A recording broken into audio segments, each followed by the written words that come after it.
ഇന്ത്യയുടെ സ്വാതന്ത്ര്യ സമര ചരിത്രത്തിൽ ഏറെയൊന്നും പരിഗണിക്കപ്പെടാതെ പോയ 26-ാമത്തെ വയസ്സിൽ ബ്രിട്ടീഷുകാർ തൂക്കുമരത്തിലേറ്റിയ INA ഹീറോ വക്കം അബ്ദുൽ ഖാദർ. ഇവർ നീന്തുന്നത് കരയിലേക്കാണ്, ഇന്ത്യയുടെ സ്വാതന്ത്ര്യത്തിലേക്കാണ്. 8 മണിക്കൂർ നേരം കടലിൽ മുങ്ങിക്കിടന്ന് കരയെത്തിയപ്പോഴേക്കും അവർ അവശരായിരുന്നു. അരയ്ക്ക് താഴെ മരവിച്ചു പോയിരുന്നു. കരയിൽ കാത്തുനിന്ന അധിനിവേശകരുടെ കങ്കാണിമാർ ഇവരെ കണ്ടെത്തുന്നു. തുടർന്ന് ചങ്ങലകളാൽ പൂട്ടി മദ്രാസിലെ സെൻട്രൽ ജയിലിൽ അടയ്ക്കുന്നു. പിന്നീട് വിചാരണാ പ്രഹസനം നടത്തി ഇവരെ തൂക്കിക്കൊല്ലുന്നു. ആരാണിവർ?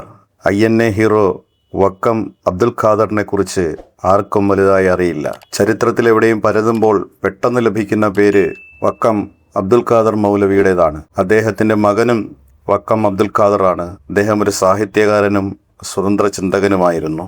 INA ഹീറോ വക്കം അബ്ദുൽ ഖാദറിനെ കുറിച്ച് പുറം ലോകം വലുതായി കേൾക്കാൻ തുടങ്ങിയിട്ട് ഏതാണ്ടൊരു 40 വർഷം മാത്രമേ ആകുന്നുള്ളൂ. ഇന്ന് ജീവിച്ചിരുന്നാൽ 109 വയസ്സുണ്ടാകുമായിരുന്ന വക്കം അബ്ദുൽ ഖാദറിനെ ബ്രിട്ടീഷുകാർ ക്രൂരമായി തൂക്കിക്കൊന്നത് 1943-ലാണ്. 1947 ഇന്ത്യ സ്വാതന്ത്ര്യത്തിലേക്ക് കാലെടുത്ത് വെക്കുമ്പോൾ വക്കം അബ്ദുൽ ഖാദറിനും സ്വാതന്ത്ര്യത്തിൻ്റെ ശുദ്ധവായു ശ്വസിക്കാമായിരുന്നു.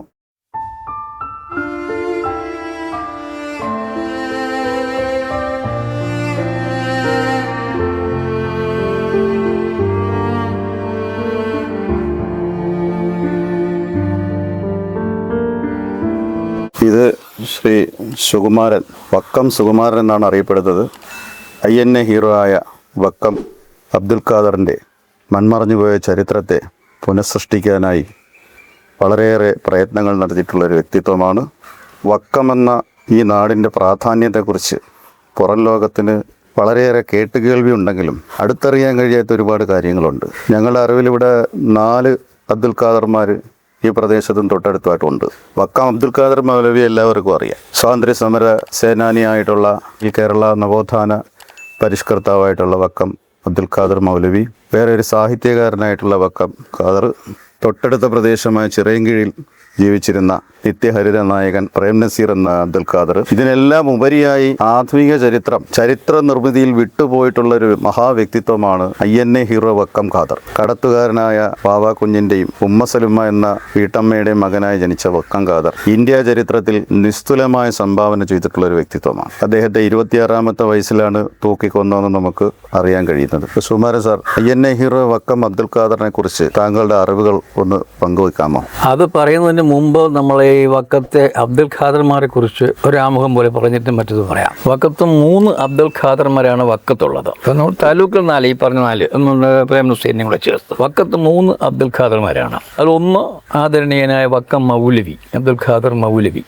രണ്ടാമത്തെ അബ്ദുൽ ഖാദർ അദ്ദേഹത്തിൻ്റെ മകൻ എഴുത്തുകാരൻ വക്കം അബ്ദുൽ ഖാദർ. മൂന്നാമത്തതാണ് INA ഹീറോ വക്കം ഖാദർ. അപ്പോൾ അവിടെ സ്വാഭാവികമായും വരാവുന്ന ഒരു സംശയം, വാപ്പായ്ക്കും മോനും ഒരു പേര് വന്നു എന്നുള്ളതാണ്, അബ്ദുൽ ഖാദർ. അപ്പം അങ്ങനെ പേര് വരാനുണ്ടായ കാരണം എന്തെന്ന് വെച്ചാൽ അക്കാലത്ത് മുസ്ലിം സ്ത്രീകൾ ഭർത്താക്കന്മാരുടെ പേര് ഉച്ചരിക്കുമായിരുന്നില്ല. അങ്ങനെ ഉച്ചരിച്ചാൽ അത് പാപമാണ് എന്നൊരു ചിന്ത ഈ സമൂഹത്തിൽ ഉണ്ടായിരുന്നു. അപ്പം മൗലവി വിശ്വാസങ്ങൾക്കെതിരെയൊക്കെ പോയിട്ടുള്ള ആളാണല്ലോ. അപ്പം മൗലവി ഭാര്യയോട് പറയും, അങ്ങനെ പേരുച്ചരിക്കുന്നതിൽ തെറ്റൊന്നുമില്ല, അത് ചെയ്യാവുന്നതാണ്, പറയാവുന്നതാണ്.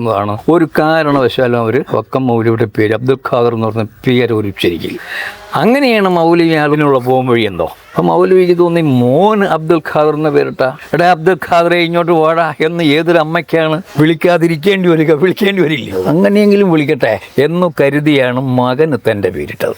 അങ്ങനെയാണ് വാപ്പയ്ക്കും മകനും ഒരു പേരായത്. അവർ പൂന്തറാമ്പളാകം കുടുംബം. പൂന്തറാമ്പളാകം അങ്ങ് വലിയ സമ്പന്നനാണ് വക്കം മൗലവി, വളരെ സമ്പന്നനാണ്. ഇപ്പം മക്കളെല്ലാം ഉന്നതമായ വിദ്യാഭ്യാസം നടത്തിച്ചു. വക്കം ഖാദർ നെയ്ബറാണ്. കുട്ടിക്കാലത്തെ തന്നെ വായനയിൽ വലിയ താല്പര്യം ഉണ്ടായിരുന്നു. INA ഹീറോ വക്കം മൗലവിയുടെ അയൽക്കാരനാണ്. അത് വെറും തൊട്ടടുത്തല്ല, അടുത്ത പ്രദേശവാസി. അതെ. അപ്പോൾ ഈ വായനയിൽ താല്പര്യം ഉണ്ടായിരുന്നതുകൊണ്ട് ഇവിടെ വരുന്ന പുസ്തകങ്ങൾ വക്കം മൗലവിയുടെ മകൻ അബ്ദുൽ ഖാദർ ഒരു സഹപാഠികളും കൂട്ടുകാരുമാണ്. അപ്പോൾ ഖാദറിന് വായിക്കാൻ അവിടെ ഇഷ്ടം പോലെ സാധനങ്ങൾ കിട്ടും. അവിടെ ഒരു തടസ്സവും ഉണ്ടായിരുന്നില്ല. വിവരമുള്ളവർ വായിക്കാൻ കൊടുക്കുമല്ലോ. അപ്പം അങ്ങനെ വന്ന അന്നത്തെ മലയാള സാഹിത്യത്തിലെ ആധുനിക രൂപമായിട്ട് വരെ വക്കം കാതന് നല്ല ബന്ധമുണ്ടായിരുന്നു. വിശേഷിച്ച് വക്കം കാതൻ ആ കാലത്ത് ആകർഷിച്ച ഏറ്റവും വലിയ കൃതി എന്ന് വെച്ചാൽ ചങ്ങമ്പുഴയുടെ രമണനാണ്. വെറുതെ ഇരിക്കുമ്പോഴും എല്ലാം പാടും. നല്ല ഗായകൻ, അന്ന് നല്ല രാഗത്തിൽ പാടും. അങ്ങനെ പാടിയിരുന്നു വക്കം കാതർ. നമ്മൾ ഈ പറയുന്നതെല്ലാം അയ്യന്നെ ഖാദറിനെ കുറിച്ചാണ്. അതെ ഈ പറയുന്നത്. അപ്പം 3 അബ്ദുൽ ഖാദർമാർ വന്നല്ലോ. 3 അബ്ദുൽ ഖാദർമാരില്ലേ. എന്നെ ഹീറോ വക്കം ഖാദർ കുട്ടിക്കാലത്ത് തന്നെ ഒരു ദേശഭക്തി അദ്ദേഹത്തിൻ്റെ മനസ്സിലുണ്ടായിരുന്നു. നല്ലൊരു ഒന്നിനും അടങ്ങിയിരിക്കില്ല. ന്യായമെന്ന് തോന്നുന്നതിന് വേണ്ടി പോരാടുന്നൊരു മനസ്സ് അത് തീരെ ചെറുതിലേ ഉണ്ടായിരുന്നു. അദ്ദേഹം 10ാം ക്ലാസ്സിൽ നെടുങ്കണ്ട ഹൈസ്കൂളിൽ പഠിക്കുന്ന കാലത്താണ് സ്റ്റേറ്റ് കോൺഗ്രസ് തിരുവനന്തപുരം ജില്ലയിൽ 4 വലിയ യോഗങ്ങൾ നടത്താൻ തീരുമാനമെടുത്തു. ആ തീരുമാനത്തിൽ ഒന്ന് ആറ്റിങ്ങിലായിരുന്നു. ആറ്റിങ്ങലത്തെ യോഗം നെടുങ്കണ്ട കടപ്പുറത്ത് വെച്ചാണ് നടന്നത്. പട്ടംതാണുപിള്ള, CK ശിവൻ ഉൾപ്പെടെ പ്രമാണികന്മാരായ നേതാക്കന്മാരെല്ലാം വന്ന അന്ന് നെടുങ്കണ്ട സ്കൂൾ നടന്ന പത്മനാഭൻ വക്കീൽ എന്ന് പറയുന്ന സർ CP രാമസ്വാമിജിയുടെ ഭക്തനായ ഒരാളാണ് അതിൻ്റെ ഉടമസ്ഥൻ. അയാളുടെ സ്കൂളിൻ്റെ വാച്ചറായിട്ട് ഉണ്ടായിരുന്നത് അയാളുടെ ചട്ടം വീക്കുകയാണ്. ഈ യോഗത്തിന് പത്മനാഭൻ വക്കീലിൻ്റെ താല്പര്യമായിരുന്നത് ആ യോഗം കളക്കണം, പട്ടംതാണുപിള്ളയെ അപമാനിക്കണം. അപ്പോൾ ഈ പറയുന്ന പ്യൂണിനെയാണ് അതിനുവേണ്ടി ചുമതലപ്പെടുന്നത്. അന്ന് യോഗത്തിന് തുടർന്നുള്ള അനൗൺസ്മെൻ്റ് ഒന്നുമില്ല, വായിക്കുക പറഞ്ഞാണ്. ഞാൻ പറഞ്ഞു നിങ്ങളറിഞ്ഞ വേറെ അറിഞ്ഞു, അങ്ങനെയാണ്. നല്ല സദസ്സും കൂടും അന്ന് യോഗം കേൾക്കാൻ വരും നല്ല കൂട്ടം. ഇദ്ദേഹം ഞാൻ സ്റ്റേജിലേക്ക് കയറാൻ വരുമ്പോൾ ശിങ്കാരവേലു, ഈ പ്യൂൺ ശിങ്കാരവേലു വരെ അയാൾ വന്ന് എടുപ്പിന് പിടിച്ചു. അപ്പോൾ ഇവനെ അവിടെ സംഘാടകർ നോക്കി നിൽക്കില്ലല്ലോ. ഒന്നും തള്ളും പ്രശ്നമൊക്കെ ആയി. പോലീസൊക്കെ അവരുടെ സൈഡാണ്. അവസാനം ഒരു വിധത്തിലേക്ക് അങ്ങ് രക്ഷപ്പെട്ട്. അപ്പോൾ അവിടെ CK അച്ഛനുണ്ട്, പട്ടംതാണുപിള്ളയുണ്ട്, വെട്ടൂർ നാരായണൻ വൈദ്യരുണ്ട്, അങ്ങനെ പ്രമാണിമാരൊക്കെ ഉണ്ട്. അന്ന് പട്ടംതാണുപിള്ള പിന്നീട് അവിടെ നിന്ന് പോയത് കായലോരത്ത് വന്ന് കായലോരത്ത് വള്ളം കയറി വക്കം കായ്ക്കരക്കടവിലിറങ്ങിയാണ് അവിടെ നിന്ന് പോകുന്നത് പട്ടംതാണുപിള്ളയൊക്കെ. അപ്പോൾ അവിടെ ഇങ്ങനെ വരുമ്പോൾ തന്നെ ഈ അവിടെ ഈ കായലോരത്ത് തൊളി വെട്ടിയിട്ടേക്കും തെങ്ങിന് വളമായിട്ടും മറ്റും പലതരത്തിൽ വെട്ടിയിട്ടൊക്കെ ഇരുന്ന് ഉണങ്ങി കട്ട പിടിച്ചൊക്കെ ഈ കട്ടയൊക്കെ എടുത്ത് ഈ ശിങ്കാരവേലൊക്കെ എറിയും, അങ്ങനെയൊക്കെ ചോദിച്ചിട്ടുണ്ട്. അതിനെ പിറ്റൊന്ന് കാലത്ത് സ്കൂൾ തുടങ്ങുമ്പോൾ വക്കം കാതൻ്റെ നേതൃത്വം, അന്ന് ഓർഗനൈസേഷനൊന്നുമില്ല, സംഘടനകളൊന്നുമില്ല. ഇങ്ങനെ പട്ടത്തിനെ അപമാനിച്ചു, കോൺഗ്രസ് നേതാവിനെ അപമാനിച്ചു, സഹിക്കാനൊക്കില്ല. അങ്ങനെ ഒരു തുറക്കെ തൊപ്പിയൊക്കെ വെച്ച് ആശാനും ഞാൻ കുട്ടികളെല്ലാം കൂടെ സംഘടിപ്പിച്ച് ഒരു പഠിപ്പ് മുടക്ക് സമരം. ആ സമരമാണ് തിരുവിതാംകൂറിലെ ആദ്യത്തെ വിദ്യാർത്ഥി സമരം എന്നൊക്കെ പറയപ്പെടുന്നുണ്ട്. അത് എനിക്ക് അത്ര ആധികാരികമായി പറയാൻ എനിക്ക് വയ്യ. അന്ന് വക്കം കാതന് 17-18 വയസ്സുണ്ട്. അവിടെ നിന്ന് SLC കഴിഞ്ഞ് ഇറങ്ങുമ്പോൾ വയസ്സ് 21 വയസ്സിലതൊക്കെ അന്ന് അങ്ങനെയൊക്കെയാണ്.